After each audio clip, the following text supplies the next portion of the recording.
ये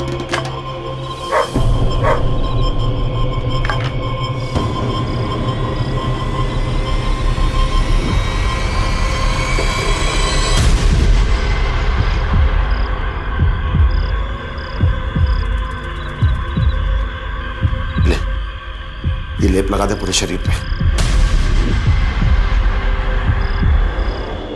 तुम लोग क्या कर रहे हो यहाँ पे? जाओ, खाने का टाइम हो गया, खाना लगाओ, जाओ। पूरे शरीर पे लगा अच्छे से।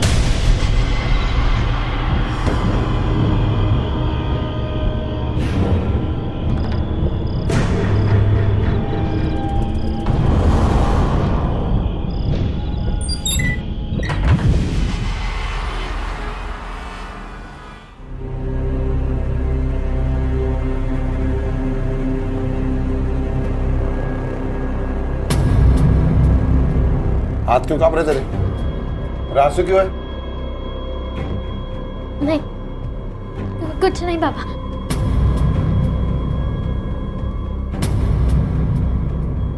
कितनी बार बोला तुझे खाने के पीछे पानी नहीं पीते? ऐसे मॉल में खाना बिना पानी के गले से नीचे नहीं उतर रहा है। तो मत खाओ।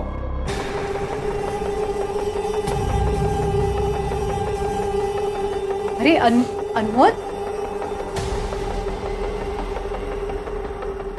अब तक की घटी घटनाओं को देखकर शायद इस कहानी का सार और सिरा समझ में ना आए, लेकिन एक बात जो साफ हो जाती है वो है इस कहानी के किरदार, जिनमें से एक हैं केदार दीक्षित और दूसरी है एक लाश।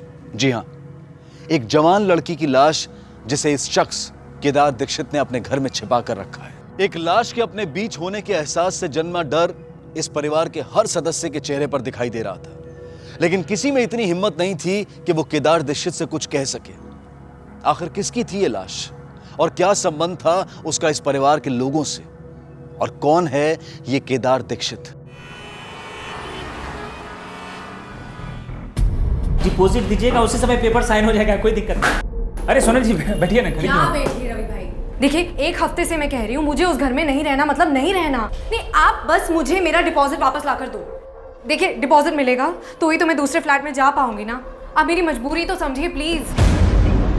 सोनल जी, आपको भरोसा नहीं होगा, ये देखिए, ये 5 मिनट भी नहीं हुए हैं अभी आपके जो ऑनर है ना मोहन जी से बात किए हुए। अरे रवि भाई, आपको तो पता ही है ना कि जो एग्रीमेंट होता है, रेंट एग्रीमेंट, वो 11 महीने के लिए होता है। अब जो भी मजबूरी हो, आपको 7 महीने में खाली करना है, तो बस मोहन जी का ये कहना है कि थोड़ा सा वक्त। थोड़ा रवि भाई, थोड़ा टाइम। मैं एक पल नहीं रहना चाहती उस मनहूस घर में।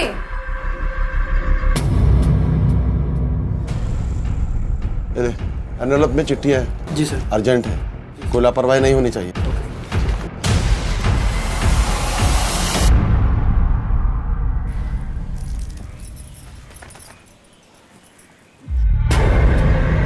ओ ताई, यहाँ पे जमीन इतनी नरम नरम क्यों है? ए, क्या कर रही है तू? हट यहाँ से, हट यहाँ से, हट। यहाँ आकर कपड़े क्यों नीचे रहे? तुझे बोला था ना सामने कपड़े सुखाने के लिए, घर के पिछाड़े क्यों आई तू? मैं पहले भी तो यहाँ कपड़े सुखाती थी। मुझसे जबान लड़ा रही है? अब तेरी कोई जरूरत नहीं, कल आके तेरा पूरा हिसाब कर लेना। चल यहाँ से निकल। मेरी बात तो सुनो ताई, सुनो, निकल यहाँ से, निकल। क्या हुआ? हाँ? क्या हो रहा था इधर? वो राधा यहाँ आकर कपड़े के सुखा रही थी। आप इतने जल्दी कैसे आ गए? मैं कुछ दिन के लिए वैद्य की दुकान बंद किया। दुकान बंद कर दे? ये क्या पागलपन है? घर कैसे चलेगा? घर चलाने का काम मेरा है, तू उसकी चिंता मत कर। और मैं जो कर रहा हूँ पागलपन नहीं है, ये बात अच्छे से समझ ले तू।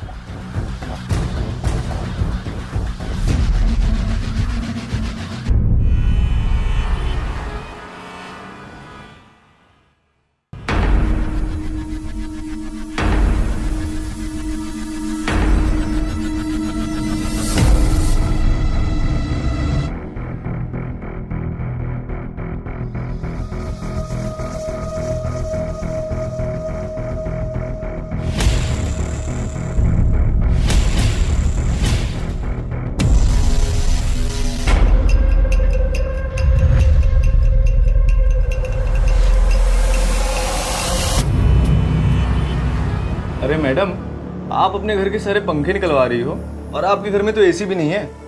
आप इतनी गर्मी में रहोगी कैसे? भैया तुम फ्री में काम करते हो? नहीं तो मैडम, पैसे लेता हूँ। तो मुंह बंद करके अपना काम करो और मुफ्त की राय मत दो। जी मैम सर। चलो दूसरे कमरे में। जी। हेलो कालिंदी, अच्छा सुन, जब तक मुझे दूसरा पीजी नहीं मिलता मैं तेरे घर पे रह सकती हूँ क्या? अरे मेरे घर दीदी और जीजा है, तुझे तो पता है। मैं कोई और ऑप्शन ढूंढती हूँ। Okay bye.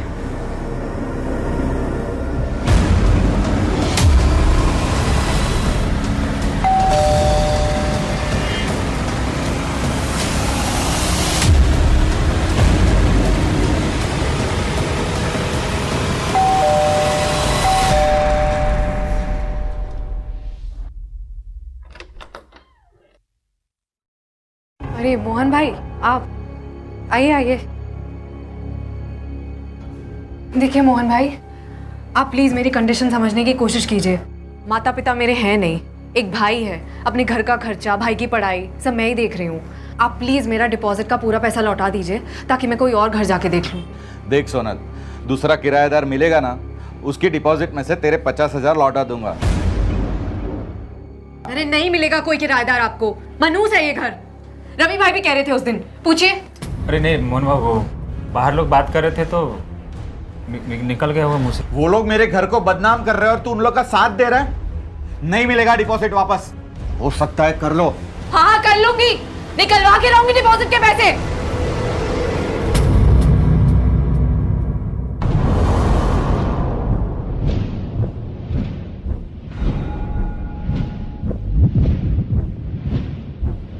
अहो, अनमोल स्कूल से घर आया ही नहीं। वो अपने दोस्त यश के यहाँ रुका है और कह रहा है कि यहाँ आएगा ही नहीं। जाओ बेटा, तुम अंदर जाओ, दरवाजा बंद कर लो। चल पापा, पापा मेरी बात सुनो, मुझे इस घर में नहीं जाना है पापा। पापा मेरी बात तो सुनो पापा। पापा मुझे इस घर में डर लगता है, मुझे इस घर में नहीं जाना है पापा। तो सुनो पापा।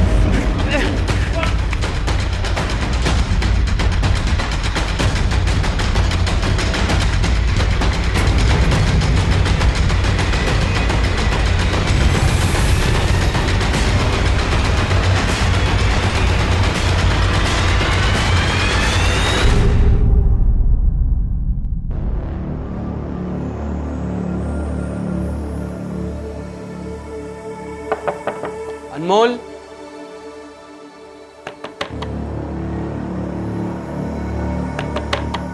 अनमोल, अनमोल,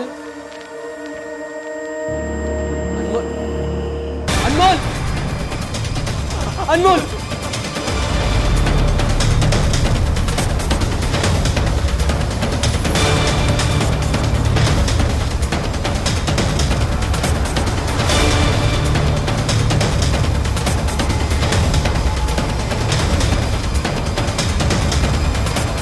दरवाजे पर पोस्ट एंट्री नहीं दिख रही है।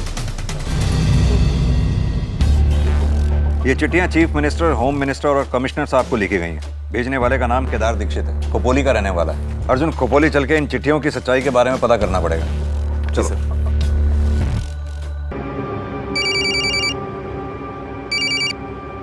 हेलो, पीएसआई पाटिल बोलता है क्या? हाँ जी पाटिल बोल रहा हूँ। मैं क्राइम ब्रांच में पीएसआई अर्जुन लोखंडे बोलता हूँ। हाँ बोलिए लोखंडे जी। अच्छा, आपके पुलिस स्टेशन के एरिया में कोई केदार दीक्षित नाम का आदमी रहता है क्या? केदार दीक्षित? हम तो केदार दीक्षित के घर पर ही हैं। क्या?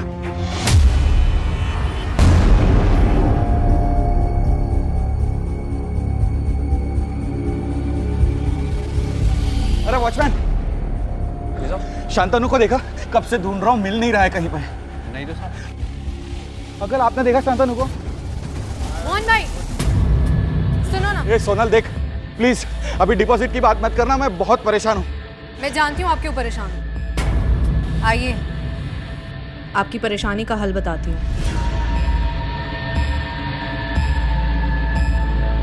क्या हुआ? क्या बोल रही थी तुम? आप अपने बेटे को ढूंढ रहे हो ना? कहाँ है मेरा बेटा? घबराओ मत, आपका बेटा मेरे पास डिपॉजिट है। आप मेरा 50,000 रुपए का डिपॉजिट ले आओ और अपना डिपॉजिट ले जाओ। अपने बेटे पर बात आई तो आपने भी हाथ पार कर दी, गला पकड़ लिया मेरा।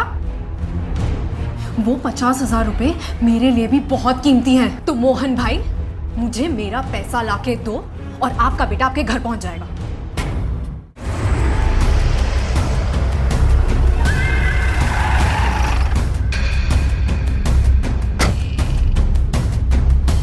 पड़ोस में पूछताछ की। पड़ोसियों के मुताबिक इसकी फैमिली वाले कल रात से ही बाहर गए। लेकिन केदार की जो चिट्ठी हमें मिली है उसमें उसने अपनी बेटी की लाश का जिक्र किया है, जिसकी मौत काफी दिन पहले हो चुकी है। और उस चिट्ठी के मुताबिक उसकी बेटी की लाश इसी घर में है। अर्जुन, घर की अच्छी तरह से तलाशी लो, लाश यहीं कहीं होगी। और सर्च करो, लगा जरा।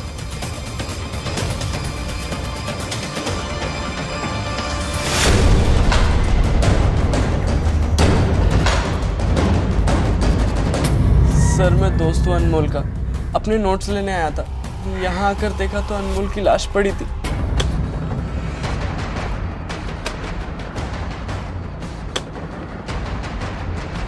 एक मिनट बाजू लाओ। ये केदार और उसका परिवार अचानक कहाँ चले गए? सर, कल रात को कहीं निकल गए। कहाँ गए, कुछ मालूम?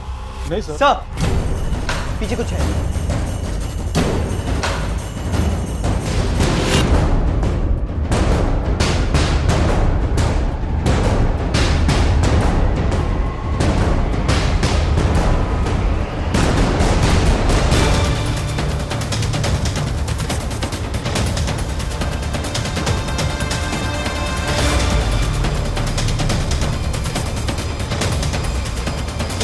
नीतू है, केदार भाई की बेटी।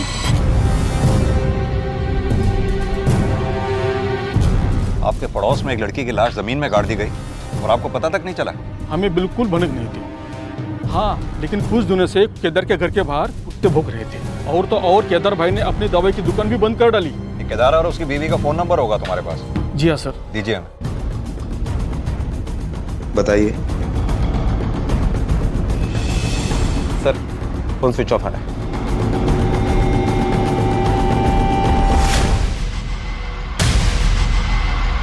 क्राइम ब्रांच ने उन चिट्ठियों की जांच की जो केदार दीक्षित ने न्याय की गुहार लगाते हुए पुलिस के आला अफसरों और नेताओं को लिखी थी। और उन चिट्ठियों के आधार पर जब क्राइम ब्रांच केदार दीक्षित के घर खपोली में पहुंची और साथ ही उस लड़की की लाश भी मिली जिसे केदार ने अब तक छिपा कर रखा था। केदार की फैमिली के फोटोग्राफ्स उन्हें भेजो। Okay sir.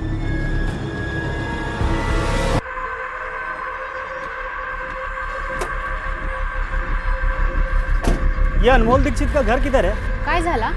वो अंतिम संस्कार का सामान लाया था।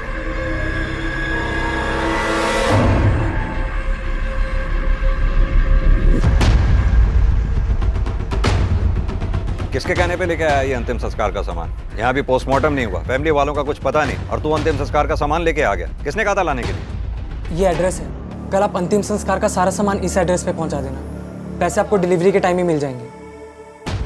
क्या यही लड़का था वो? हाँ सर, यही लड़का था। सर, केदार और उसकी पत्नी कविता, इन दोनों के मोबाइल अभी भी स्विच ऑफ ही आ रहे हैं। हमने पता लगाया केदार का मोबाइल खोपोली में स्विच ऑफ हुआ था और उसकी बीवी के मोबाइल का लास्ट लोकेशन नासिक का है। सर, ये अनमोल और नीतू की पोस्टमार्टम रिपोर्ट है। रिपोर्ट के मुताबिक अनमोल की मौत रात 10 से 12 बजे के बीच में हुई है। और नीतू की रिपोर्ट में क्या है? उसके सिर पर अंदरूनी चोट भी थी, लेकिन नीतू की मौत की असली वजह फांसी लगना है। लेकिन वो सुसाइड करने के लिए ये सब क्यों करेगी? बड़ी अजीब बात है। पुरानी पोस्टमार्टम रिपोर्ट से नई वाली मैच नहीं कर रही। पहली पोस्टमार्टम रिपोर्ट में ना दवाइयों का जिक्र था, ना ही ब्रेन हेमरेज का। इसका मतलब केदार का दावा सही था कि उसकी बेटी का मर्डर हुआ। केदार दीक्षित और उसका परिवार या तो बहुत ही अलग और अनोखा था या फिर इनके साथ कोई अनहोनी हुई थी। पुलिस के आला अफसरों से उसके दोबारा पोस्टमार्टम की गुहार लगा रहा था और वहीं दूसरी तरफ अपने परिवार के साथ भाग खड़ा हुआ था। क्राइम ब्रांच के लिए यह सबसे अनोखा केस था, लेकिन उन्होंने इसे एक चुनौती की तरह लिया और तहकीकात शुरू कर दी। सर, केदार अपनी बेटी नीतू का अंतिम संस्कार नहीं करना चाहता। केदार अपनी बेटी की लाश को अपने घर में छुपा के रखना चाहता था। हो सकता है केदार और उसके बेटे अनमोल में तकरार हुई हो और केदार के हाथों अनमोल का कत्ल हो गया हो और अब पूरा परिवार गायब है। और सबसे पहले हमें केदार और उसकी फैमिली का पता लगाना होगा, क्योंकि अनमोल के मर्डर केस में केदार और उसकी फैमिली वही सबसे बड़े सस्पेक्ट हैं। केदार दीक्षित के हाथ आए बिना इस केस का सुलझना मुश्किल था, इसलिए पुलिस ने जोर शोर से उसकी तलाश शुरू कर दी। साथ ही नीतू के कातिल और उसके कत्ल की वजह को ढूंढने के लिए क्राइम ब्रांच पुणे रवाना हुई। सॉरी सर, डॉक्टर की गलती की वजह से हम भी इस केस को आगे इन्वेस्टिगेट नहीं कर पाए, लेकिन अब हम आपको पूरा कोऑपरेट करेंगे। सर ये वही डॉक्टर है जिन्होंने नीतू दीक्षित का पहले पोस्टमार्टम किया था। सॉरी सर, उस दिन 5-6 लाशों का पोस्टमार्टम करना था। वो शाम को मेरी बेटी की बर्थडे पार्टी भी थी, शायद जल्दबाजी में कुछ छूट गया हो। आपको जरा सा भी एहसास है आपकी इसी लापरवाही की वजह से एक मुजरिम खुला घूम रहा है? सॉरी सर, आगे से दोबारा ऐसा नहीं होगा। आगे से आप दोबारा कर भी नहीं पाएंगे ऐसा। इनके खिलाफ लापरवाही का चार्ज लगाइए। सर आप जाइए, कोर्ट के नोटिस का इंतजार कीजिए। सर सॉरी सर, ले जाओ। दोबारा नहीं होगा ऐसा सर, प्लीज नहीं होगा सर। ये नीतू जिस फ्लैट में रहा करती थी उस फ्लैट में नीतू के अलावा और कोई भी रहता था क्या? हाँ सर, उस फ्लैट में उसके साथ एक लड़की रहती थी जिसका नाम सोनल है।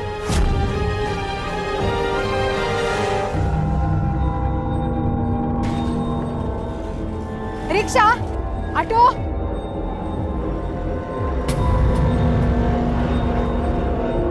भाभी आप लोग कहाँ थे और कहाँ जा रहे हो? हम घर जा रहे हैं। आप लोग को पुलिस ढूंढ रही है। पुलिस? भाभी आप तो ऐसा बोल रही जैसे आपको कुछ मालूम ही नहीं है। अनमोल? हाँ भाभी, हमने आपका फोन बहुत ट्राई किया मगर फोन भी तो नहीं लग रहा था।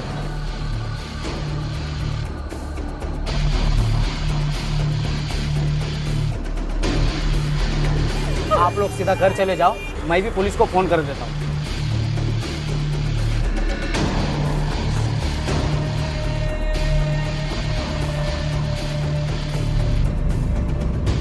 कितनी बार बोला तुझे खाने के पीछे पानी नहीं पीते? ऐसे मॉल में खाना बिना पानी के गले से नीचे नहीं उतर रहा है। तो मत खाओ। भैया रेलवे स्टेशन चलो।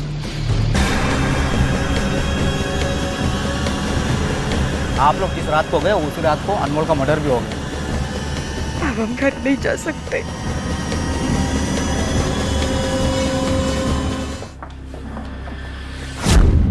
तुम इसे जानती हो? हाँ सर, ये नीतू का भाई अनमोल है। नीतू की मम्मी के साथ आया था 1-2 बार उससे मिलने। किसी ने उसका मर्डर कर दिया है। क्या? देखो सोना, नीतू की पोस्टमार्टम रिपोर्ट से ये बात साफ हो चुकी है कि नीतू का मर्डर हुआ था। अब तुम सीधी तरह से ये बताओ कि तुमने नीतू को मारा क्यों? नहीं सर, मैंने नहीं मारा सर। क्यों? जो लड़की 50,000 रुपए के लिए अपने मकान मालिक के बेटे को किडनैप कर सकती है उसके लिए मर्डर करना कौन सी बड़ी बात है? नहीं सर, आप मेरा यकीन कीजिए सर। सर मुझे तो अभी तक यही लग रहा था कि नीतू ने सुसाइड किया था। तुम्हें ऐसा क्यों लगता था कि नीतू ने सुसाइड किया होगा? सर मैं, नीतू और रचना, हम तीनों बेस्ट फ्रेंड्स थे सर। मैं और नीतू साथ रहते थे सर, और हमारी बिल्डिंग में रचना 6th फ्लोर पर रहती थी। वो फ्लैट उसके पापा ने उसे गिफ्ट दिया था। शादी के बाद वो और उसका हस्बैंड वहीं रहने वाले थे। हो सकता है वो भी मर्डर हो। नहीं सर, रचना ने सुसाइड ही किया था क्योंकि हमें उसके हाथ से लिखा हुआ सुसाइड नोट मिला था। क्या रचना के सुसाइड का कारण जानती हो? हाँ सर। सर रचना जिस लड़के से प्यार करती थी उसकी एक एक्सीडेंट में मौत हो गई, और फिर रचना काफ़ी डिप्रेस्ड रहने लगी थी। और फिर रचना के सुसाइड के बाद नीतू हमेशा सिर्फ उसी की बातें करती रहती थी सर। सर वो भी डिप्रेशन में आ गई थी। और नीतू क्या कर रही है? जल जाएगा। पागल हो गई है क्या? ध्यान कहाँ है तेरा? और फिर उसके 2 हफ्ते बाद उसने भी। देख भाई नमित, अब तो इतना लायक तो हो गया है कि ट्यूशन से अपना खर्चा निकाल ले, और मेरी कौन सी सैलरी बढ़ रही है? हाँ समझा?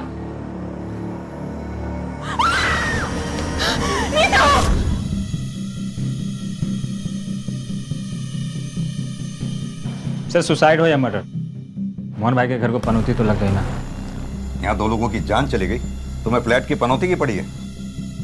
इस फ्लैट में नीतू और सोनल के अलावा और कौन कौन आया जाया करता था? सर फिलहाल तो ये दोनों ही रहती थी, लेकिन नीतू की मौत के 10 दिन पहले तक छाया भी इन लोगों के साथ रहती थी।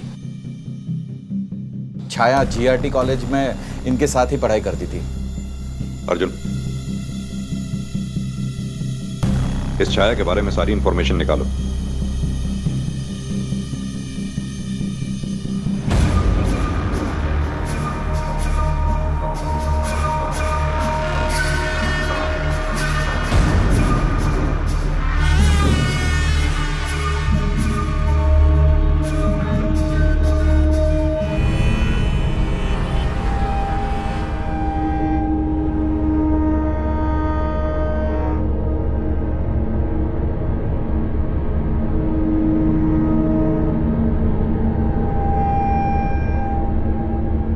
मामा का घर इधर ही, तू मामा के घर जा। आई नहीं, आई प्लीज प्लीज मुझे नहीं जाना है। बाबू ऐसे नहीं करते, जा बोलते ना।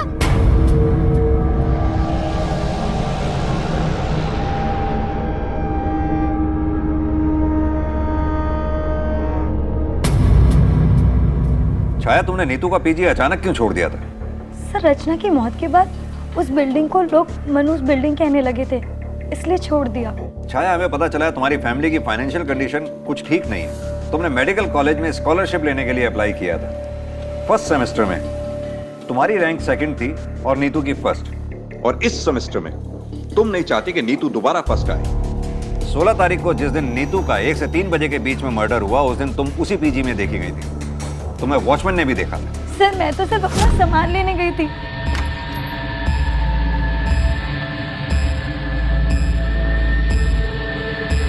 मैं तो नीतू से मिली भी नहीं थी। लेकिन नीतू का पीजी छोड़ने के बाद उस घर की एक चाबी तुमने अपने पास रखी। यानी जो कुछ भी किया पूरी प्लानिंग के साथ किया। सर, मैं तो ऐसा कुछ करने का सोच भी नहीं सकती। ऐसा क्यों? क्योंकि सर, नेक्स्ट एग्जाम में मैं नीतू से ज्यादा मार्क्स लाने वाली थी। वो कैसे? सर, नीतू पढ़ाई में बहुत अच्छी थी, लेकिन इधर उसका दिल पढ़ाई में कम और प्यार में ज्यादा था। प्यार? किससे? सर, सोनल के भाई नमित से। छाया, अगर तुम्हारी ये बात झूठ निकली ना तो तुम्हारा ही नुकसान होगा। नहीं सर, आप चाहे तो किसी से भी पता कर सकते हैं। सच क्या है झूठ क्या है ये तो हम पता लगा ही लेंगे। फिलहाल तुम जा सकती हो, लेकिन हमसे पूछे बगैर ये शहर छोड़कर जाना नहीं कहीं।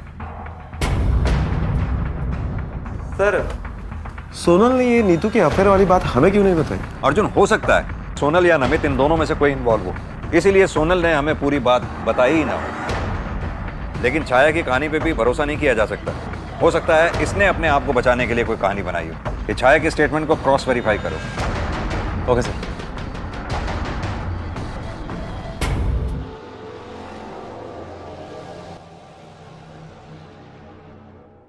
केदार दीक्षित अब भी फरार था और उनकी पुरानी रूममेट छाया ने पुलिस के सामने खुलासा किया था कि सोनल के भाई नमित का अफेयर नीतू के साथ चल रहा था। पुलिस इस बात से हैरान थी कि अगर छाया की यह बात सच थी तो यह बात सोनल ने उन्हें क्यों नहीं बताई थी।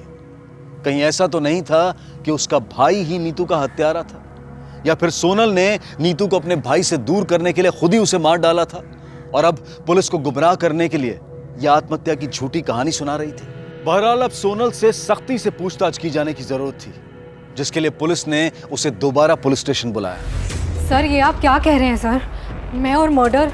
नहीं सर, मुझे तो नमित और नीतू के अफेयर के बारे में भी नहीं पता था। सर, आपको किसी ने झूठी इन्फॉर्मेशन दी है। बस, ज्यादा होशियारी नहीं, सीधी तरह से ये बताओ कि तुम्हारा भाई नमित इस वक्त है कहाँ पर? सर, मेरे और नीतू दी के बीच कोई अफेयर नहीं था।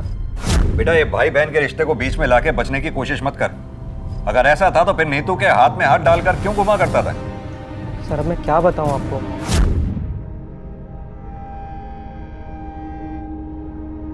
हाय, मैं आदित्य। तो मैं यहीं बाजू वाली बिल्डिंग में रहता हूँ। एक्चुअली मुझे कहीं अर्जेंटली जाना है, तो प्लीज़ मुझे ऑटो रिक्शा स्टैंड तक छोड़ दो। हाँ, it's fine. Thank you so much.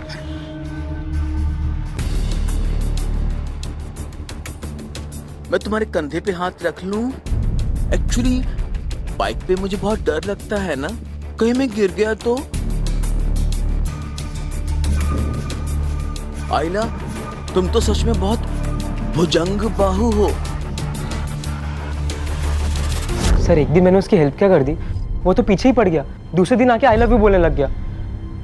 मैं ये बात सोनल दी को कैसे बताऊँ, मुझे समझ ही नहीं आ रहा था सर। सर, मेरा और नीतू दी के बीच ज़्यादा एज डिफरेंस नहीं था और मेरी उनसे बॉन्डिंग भी अच्छी होने लगी थी, तो एक दिन मैंने सब कुछ नीतू दी को बता दिया।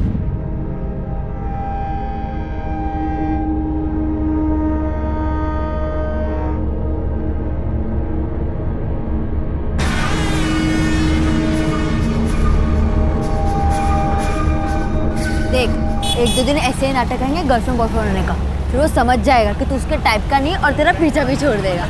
ये सही है। इस नाटक के बारे में सोनल को मालूम था? नहीं सर, सोनल दी को इसके बारे में कुछ नहीं पता था। मतलब तेरी कहानी सच है या नहीं, इस बात का कोई सबूत या गवाह है ही नहीं। जो गवाह थी नीतू, वो मर चुकी है।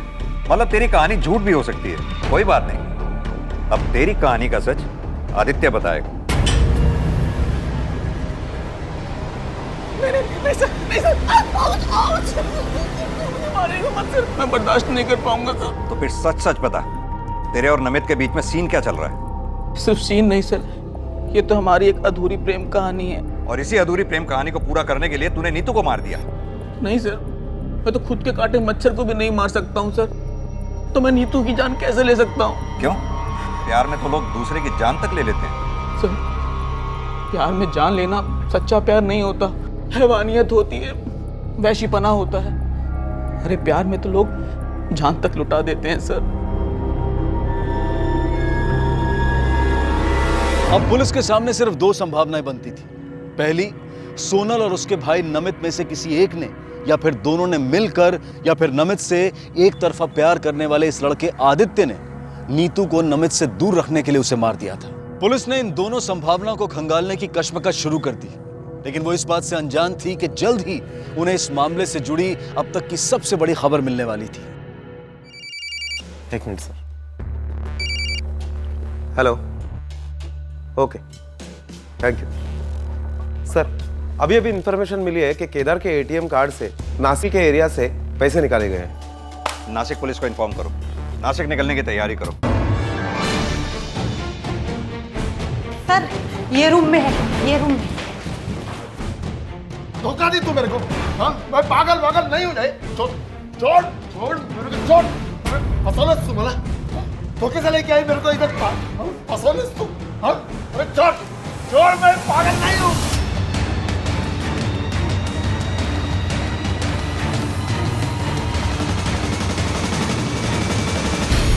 क्या केदार जी, हमें चिट्ठी भेजकर खुद भाग गए? ये लुका छिपी का खेल क्यों खेल रहे हैं हमारे साथ? सर आप मेरी बीवी को समझाइए, ये मुझे पागल समझ रही है। सर, अपनी बेटी की लाश ये कोई समझदार आदमी का काम नहीं, इसलिए मुझे इन्हें यहाँ लाना पड़ा, और वो भी धोखे से। एक बात बताइए केदार जी, आप इतने दावे के साथ कैसे कह सकते हैं कि आपकी बेटी नीतू ने सुसाइड नहीं किया? नीतू का फोन मुझे आया, मुझे रचना के बारे में सुनकर दुख हुआ बेटा। पापा, दुख तो मुझे भी बहुत है। बस जिंदगी में कठिन समय तो हर किसी के जीवन में आता है, पर उस कठिनता से उबरने के लिए ऐसा सुसाइड नहीं करना चाहिए, गलत कदम है। जब मुझे नीतू की मौत की खबर मिली तो मुझे इस बात का पूरा यकीन था कि मेरी बेटी कुछ भी कर सकती है, लेकिन आत्महत्या नहीं कर सकती। और यही बात मैंने कविता से भी कही। मुझे पूरा यकीन है हमारी नीतू का मर्डर हुआ, पर मेरी बात कोई सुनने को तैयार ही नहीं है। मेरी समझ में नहीं आ रहा मैं क्या करूं। सबको चिट्ठी भी लिखी, पर अहो, हे बगा, मैं कमलेश भैया से बात करती हूँ। उसका एक दोस्त नासिक में विधायक है, वो हमारी जरूर मदद करेगा, और नीतू का दोबारा पोस्टमार्टम भी हो जाएगा। ठीक है, मकसद आज रात ही जाऊया। ये किधर लेके आई? ये तो हॉस्पिटल है। आओ, भाई ने यही बुलाया है। मुझे लगा कि इन्हें मेंटल हॉस्पिटल में भर्ती करके मैं वापस चली जाऊंगी। नीतू का अंतिम संस्कार करूंगी ताकि नीतू की आत्मा को शांति मिले। मैंने अनमोल को पूरी तैयारी करने के लिए बोल के रखा था, पण साहब मैं जा नहीं सकी क्योंकि यहाँ अस्पताल की कार्रवाई पूरी करनी थी, इसके लिए मुझे यहीं देर हो गई। केदार जी, हमने आपकी बेटी नीतू का दोबारा पोस्टमार्टम किया, और पोस्टमार्टम रिपोर्ट के मुताबिक आपकी बेटी ने सुसाइड नहीं किया था, बल्कि उसका मर्डर हुआ था। बोला था ना मैं। आप बताइए कविता जी, आप क्यों भाग रही हैं? सर, मैं डर गई थी, मुझे पता चला कि आप मुझे ढूंढ रहे हो, और वो भी मेरे साहब, मैं अपनी छोटी बेटी को इससे दूर रखना चाहती हूँ। क्या हुआ अनमोल? अनमोल को क्या हुआ? बोल, अनमोल को क्या हुआ?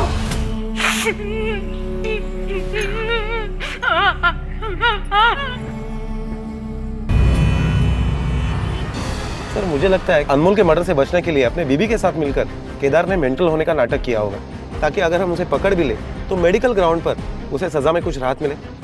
अर्जुन, ये हो भी सकता है और नहीं भी। तो हो सकता है नीतू और अनमोल का हत्यारा कोई और हो, जो ये जानता हो कि केदार ने नीतू की लाश को अपने घर में छुपा रखा है, और वो लाश को ठिकाने लगाने के लिए ही आया हो, ताकि नीतू का दोबारा से पोस्टमार्टम ना हो सके। अर्जुन, हमें हर सस्पेक्ट, हर गवाह से फिर से पूछताछ करनी होगी। हो सकता है कुछ हाथ लगे। साहब, जब केदार जी के घर उनकी बेटे की लाश मिली तो उसके एक दिन पहले मैं दुकान बंद कर रहा था, तो देखा बैद जी के घर के सामने एक सफ़ेद रंग की गाड़ी चक्कर लगा रही थी। लेकिन वो एम्बुलेंस जैसी थी जिस पे आरटी हॉस्पिटल लिखा हुआ था साहब।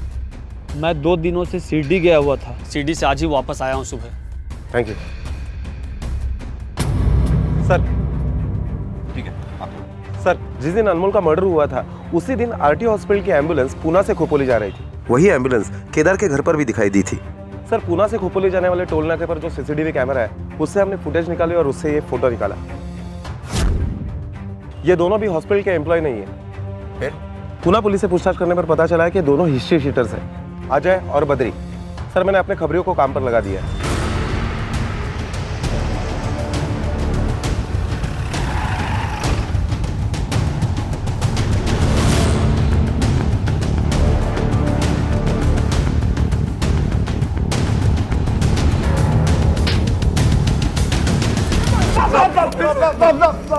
बता, किसके कहने पे केदार दीक्षित के घर में गया था और क्यों गया था?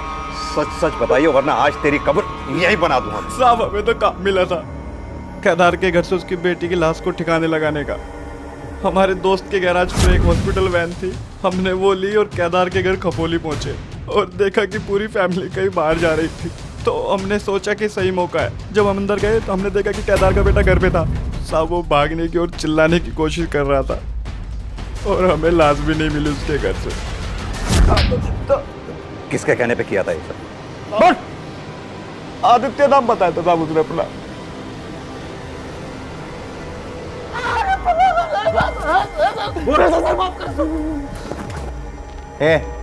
ठीक से देख, यही था ना? नहीं साहब, ये नहीं था वो। ध्यान से देखे से। साहब, सच में ये आदमी नहीं है।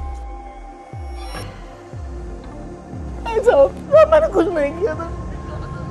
अर्जुन, वो आदमी जो भी था बहुत चालाक है। उसने असली नाम नहीं बताया इसे। वो आदमी जो भी है नीतू को भी जानता है और इस आदित्य को भी। हो सकता है वो आदित्य को फंसाना चाहता हो, और ये भी हो सकता है कि वो आदमी उस सोसाइटी से रिलेटेड हो।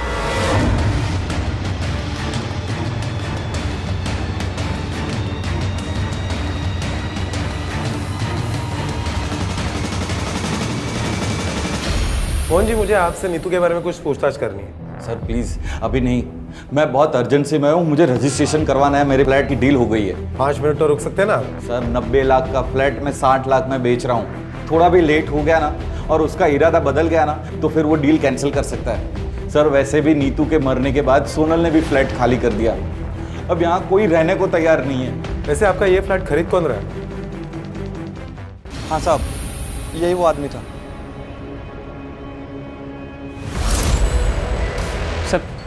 सर कौन है ये? मैं नहीं जानता इसको। सर मेरे घर की डील है सर, मैं बाद में मिलता हूँ सर। पता है हमें, तू मोहन का घर खरीद रहा है ना? हाँ, 90 लाख का फ्लैट 60 लाख में जो मिल रहा था तुझे, रचना के सुसाइड करने के बाद उसके बाप ने अपना फ्लैट आधे दामों पे जो बेच दिया था। 60 लाख का घर उन्होंने सिर्फ 40 लाख में बेचा। वहीं से ये आइडिया आया था ना तुझे? लालच आ गया था मुझे। नीतू के फ्लैट की एक डुप्लीकेट चाबी मेरे पास थी। उसके फ्लैट के ऊपर एक खाली फ्लैट था जिसकी भी चाबी मेरे पास ही रहती थी।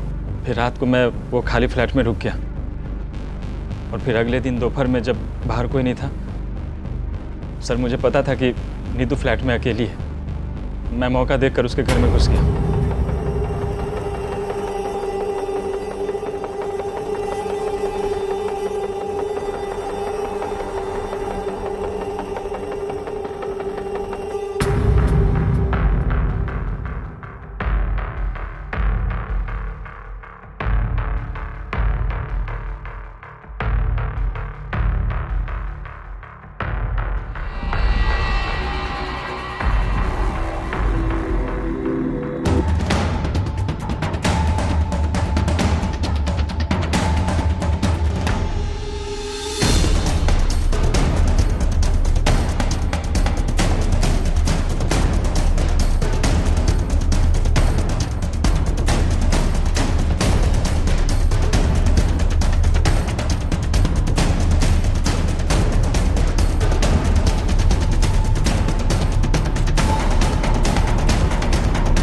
पोस्टमार्टम रिपोर्ट में भी यह आया कि उसने सुसाइड किया, तो मुझे लगा कि मेरा प्लान सक्सेस हो गया। लेकिन केदार जी मानने को तैयार ही नहीं थे कि उनकी बेटी ने सुसाइड किया। देखिए सर, आप लोगों से गलती हो रही है।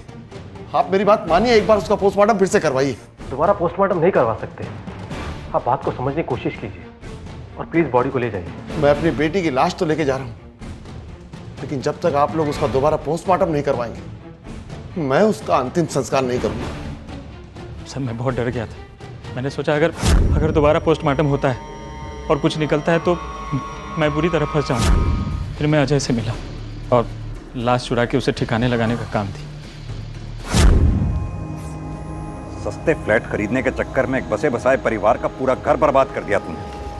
अब यही है घर तेरा, सड़ेगा सारी जिंदगी इसी जेल में।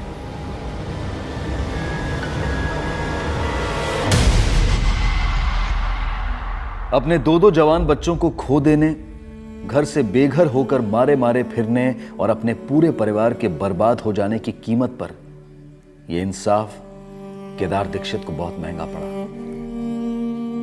मेडिकल एंट्रेंस एग्जाम में पास हो गई।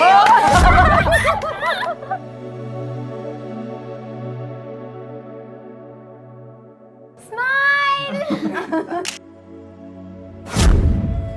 आप सही थे। आपकी वजह से नीतू का हत्यारा तो मिल गया, लेकिन अनमोल का क्या?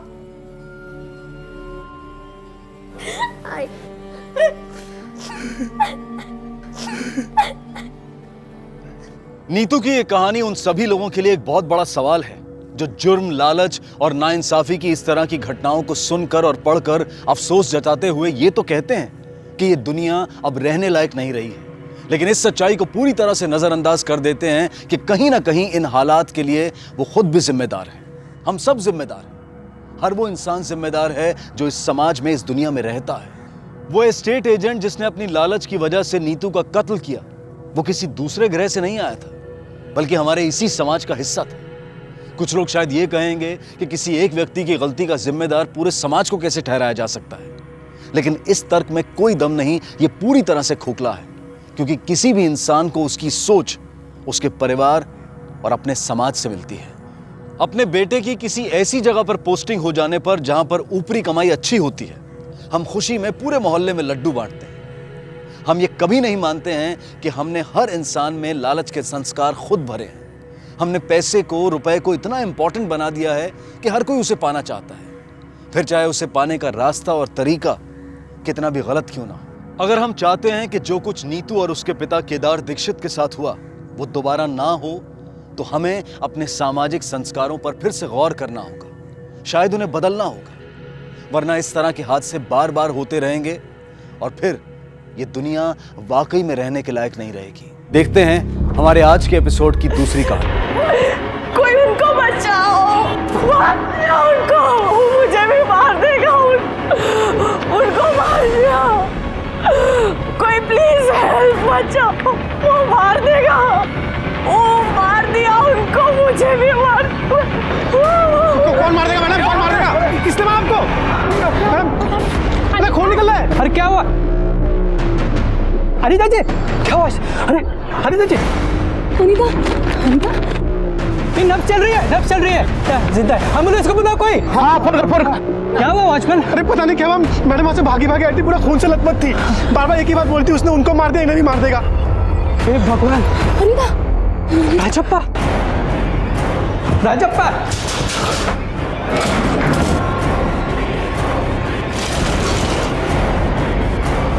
तुम उधर देख तो।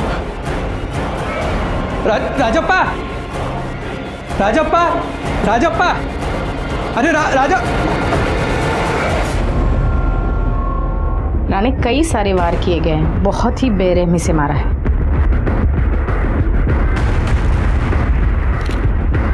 मैं बॉडी की हालत देख के तो लगता है किसी भी कीमत पे जिंदा नहीं छोड़ना चाहता था। घर की हालत देख के लगता है चोरी और लूटपाट के इरादे से ही कत्ल किया गया होगा। फिलहाल किसी भी नतीजे पर पहुंचना बहुत जल्दबाजी होगी। चेक करो सच में चोरी हुई भी है या नहीं। मैम,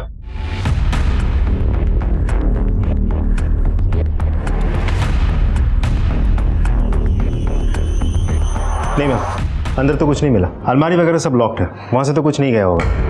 अब घर से कुछ गायब हुआ है कि नहीं ये तो घर वाले ही हमें बता सकते हैं। घर की हालत देखकर तो ऐसा लगता है कि किलर के साथ राजप्पा का काफी स्ट्रगल हुआ होगा और किलर ने राजप्पा का खून किया और भाग गया। नहीं मैम, मुझे चोरी का नहीं, दुश्मनी का केस लगता है। क्योंकि अगर चोर किसी को जान से मारेगा तो इतनी बार वार क्यों करेगा? हो सकता है, राणा एक काम करना, बॉडी पोस्टमार्टम के लिए भेज देना और मर्डर वेपन और जो एविडेंसेस मिले हैं वो फॉरेंसिक लैब में। हर रोज की तरह पेपर उठाने के लिए मैंने दरवाजा खोला तो मुझे सीढ़ियों के पास से अनीता की आवाज़ सुनाई दी। मैं सीढ़ियों तक पहुंच पाती या कुछ समझ पाती तब तक तो वो नीचे कंपाउंड तक पहुंच चुकी थी और बेहोश हो गई थी। मैडम के बहुत ज़्यादा खून बह रहा था और वो बार बार एक ही बात कह रही थी, ओ मार दिया उनको, मुझे भी मार दिया। अच्छा, फ्लैट किसका है? ये राजप्पा का ही फ्लैट है। वो एक एक्स फुटबॉल प्लेयर था, अच्छा खेलता था। साल भर पहले ही उसने नौकरी छोड़ दी थी, वॉलंटियर रिटायरमेंट लिया था उसने। कितने साल से रह रहा था वो यहाँ? तकरीबन 15 साल पहले उसने जब अनीता से शादी की थी तभी ये फ्लैट खरीदा था और तब से वो यहीं रह रहा था। शादी 15 साल पहले हुई थी, लेकिन उनकी उम्र तो काफ़ी लगती है। ये उनकी दूसरी शादी थी, अनीता उनकी दूसरी वाइफ थी। और पहली बीवी कहाँ रहती है? घाटकोपर में कहीं रहती है। और यहाँ इन दोनों के अलावा कौन कौन रहता है? कोई नहीं, उनकी बेटी है रिया। आप सब लोग यहाँ, क्या हुआ है? क्या हुआ अंकल? यही रिया है। पुलिस क्यों आई है? और ये घर की हालत, चोरी हुई है क्या? क्या हुआ है? कोई कुछ बोल क्यों नहीं रहा? बेटा तुम्हारे पापा का खून हुआ है।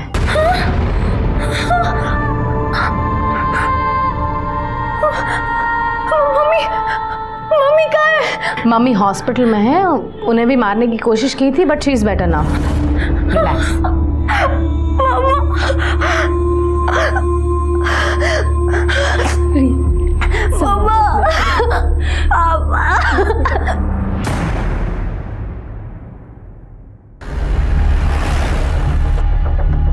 अनीता को एक घाव पेट में और 2 घाव पैर में लगे हैं। खून काफ़ी बहा है और हादसे की वजह से वो अभी सदमे में है। क्या हम उससे मिल सकते हैं?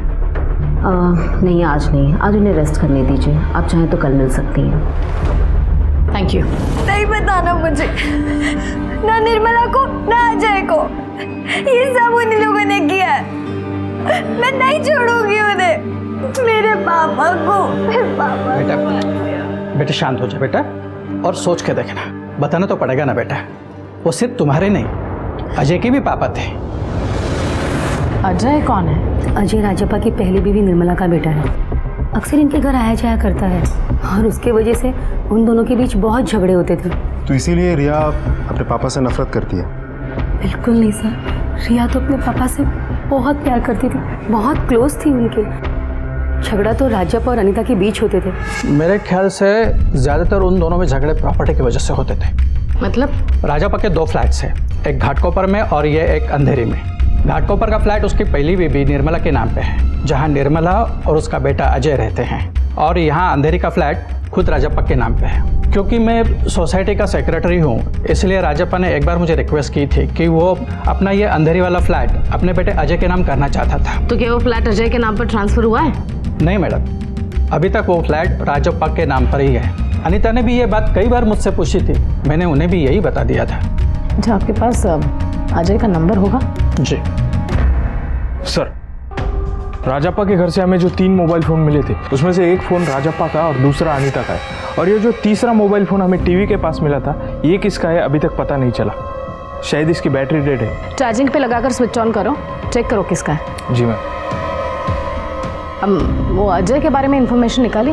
मैम, इंक्वायरी में पता चला है कि अजय पर ऑलरेडी एक लूटपाट का केस चल रहा था, जिसकी वजह से पुलिस ने उसे कस्टडी में भी लिया था। क्या करता क्या वो? कुछ भी नहीं करता मैम, अभी तो कॉलेज से पास आउट हुआ है।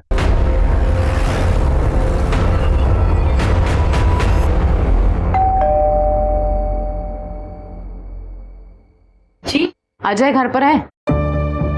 मैं वहीं था। मैं सुबह क्या, मैं रात से वहीं था। मैं सुबह उठकर वापस आया। रात भर तुम अपने पापा के घर पे थे, जहाँ पर तुम्हारी सौतेली माँ भी रहती है। हाँ तो मेरे पापा का घर है, मैं अक्सर वहाँ जाता हूँ। मेरा बस उस औरत से कोई लेना देना नहीं है, और ये बात उसे भी पता कि मुझे उसकी शक्ल देखना पसंद नहीं है। इसलिए मैं जब भी जाता हूँ वो चुपचाप अंदर बेडरूम में चली जाती है, लॉक लगा के वहीं बैठी रहती हूँ। और रिया, उससे भी तुम इतनी नफरत करते हो? हाँ, क्योंकि मैं चाहता नहीं था कि पापा उन दोनों की फिक्र करें। कल रात क्या हुआ था? कल वही हुआ, पापा ने बहुत सारी पी और मुझसे झगड़ा की। बाप हूं तेरा, तेरे को प्रॉब्लम होती है बाप से मिलने में? 10 बार बुलाओ 1 बार आता है, क्यों? तेरे को पूछ रहा हूँ। यहाँ आता हूँ ये काफी नहीं है क्या? वरना मेरी मम्मी के साथ जो आपने किया मेरा आना बनता नहीं है यहाँ पर। पहले आपने हम लोगों को बाहर निकाला यहाँ से, फेंक दिया, फिर उसको ले आया यहाँ पर, शादी कर ली, कमी नहीं अनीता से। चुप, माँ है तेरी, बड़ों से बदतमीजी की ना तो। मेरी माँ नहीं है वो, मैं, ये मेरी बहन है। आप एक बात समझ लीजिए, मेरा कोई लेना देना नहीं है इन लोगों से। आपको याशी करनी थी ना, मजे लेने था ना आपको, तो बाहर लेते कहीं जाकर, करते ना, कुछ करते। यहाँ क्यों लेके आए? गाली दी, बड़ों को गाली देता है तू। देख लिया आपने, यही रिस्पेक्ट है इसके मन में, आपकी बेटी के लिए और आपकी बीवी के लिए। एक्चुअली इसकी तो कोई गलती ही नहीं है, जैसी माँ वैसा बेटा। रिया चुप चुप, बच्ची है, बच्चे की तरह बिहेव कर। आप सिर्फ हम पर चिल्ला सकते हो, और ये कब से हमें गालियां दे रहा है, उसका कुछ नहीं ना। रिया बात सुन, सुन। तेरे को देख देख के इसकी भी जुबान चलने लगी, सामने से जवाब देती है, इस नाम की चीज नहीं। कहाँ जा रहा है? बात सुन।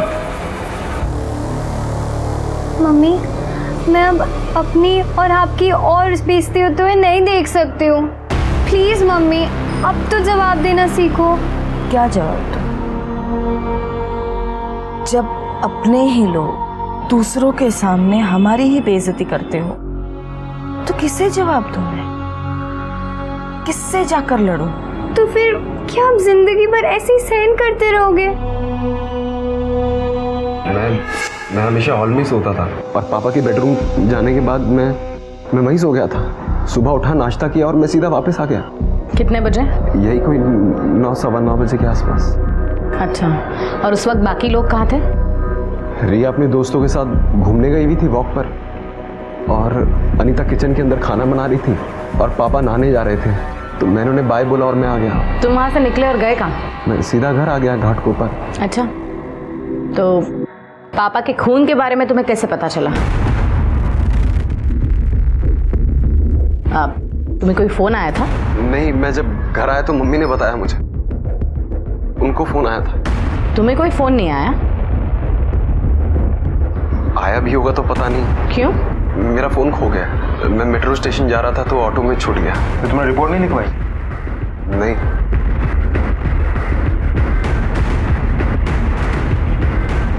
ये फोन तुम्हारा है ना? हाँ, यही तो है मेरा फोन।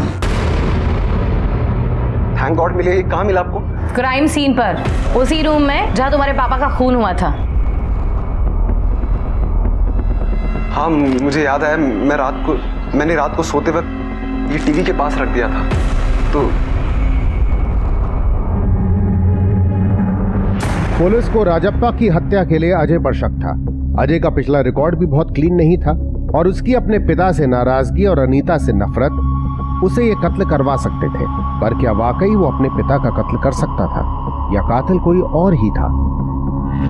ये देखिए मैम, पहले रिया 8 बजे अपने फ्रेंड्स के साथ मॉर्निंग वॉक के लिए निकल गई। उसके बाद 1 घंटे तक एक्टिविटीज़ नॉर्मल है। फिर 9:18 पे अजय बाहर निकला, और 9:25 पे अनीता घायल अवस्था में कंपाउंड में आई।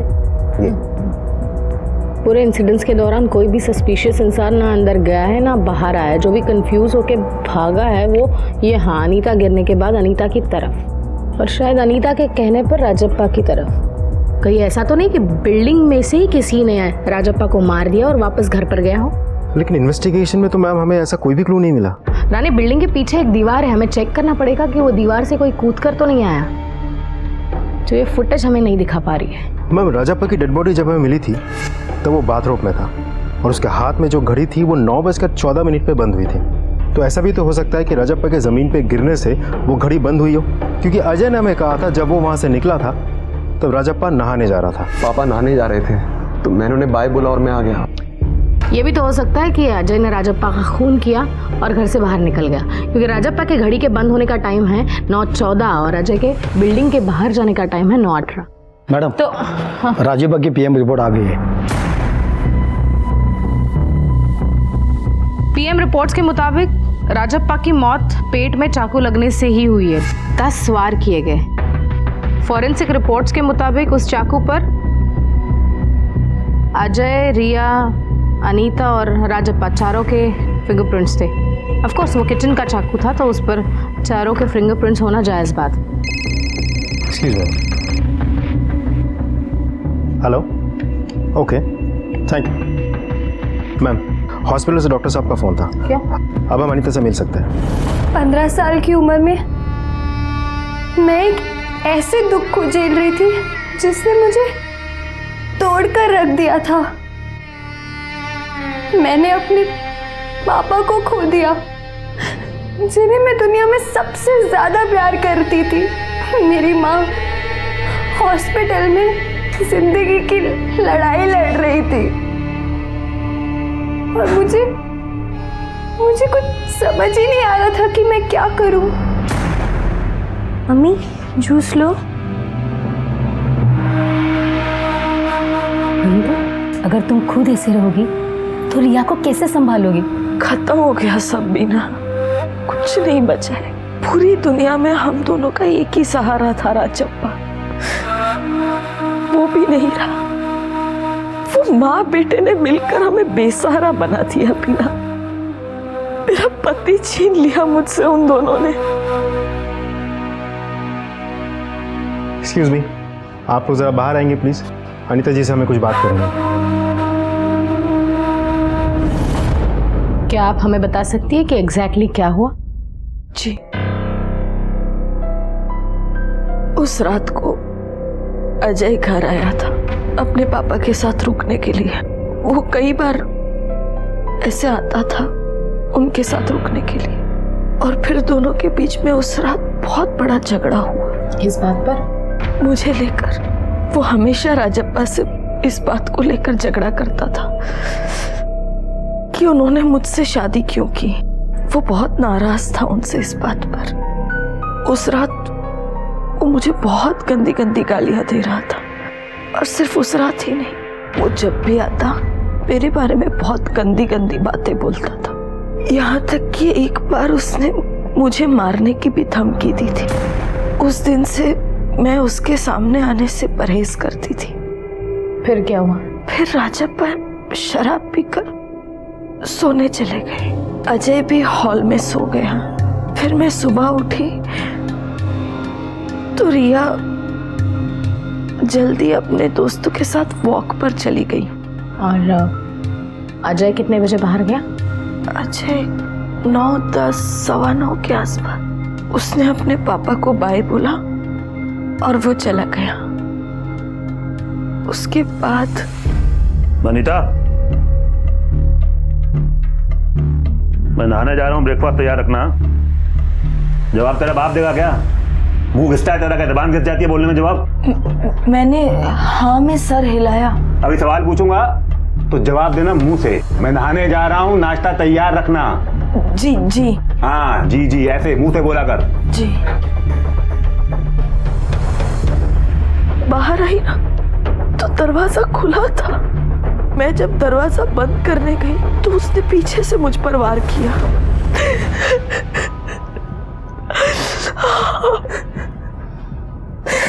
आपने कातिल को जरा भी नहीं देखा? याद करिए कौन हो सकता है? पता नहीं मैंने कहना चाहिए क्या नहीं, पर मैंने हल्की सी एक झलक देखी तो मुझे लगा अजय था। उसने अजय की शर्ट पहनी हुई थी। पर अभी तो आपने कहा कि वो चला गया था। पता नहीं गया था भी या नहीं, या सिर्फ जाने का नाटक कर रहा था। पापा,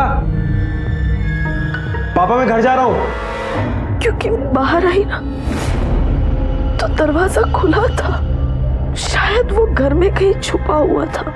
वो आपको मारना चाहता था, लेकिन वो आपको छोड़कर अपने पापा को मारने बेडरूम में चला गया।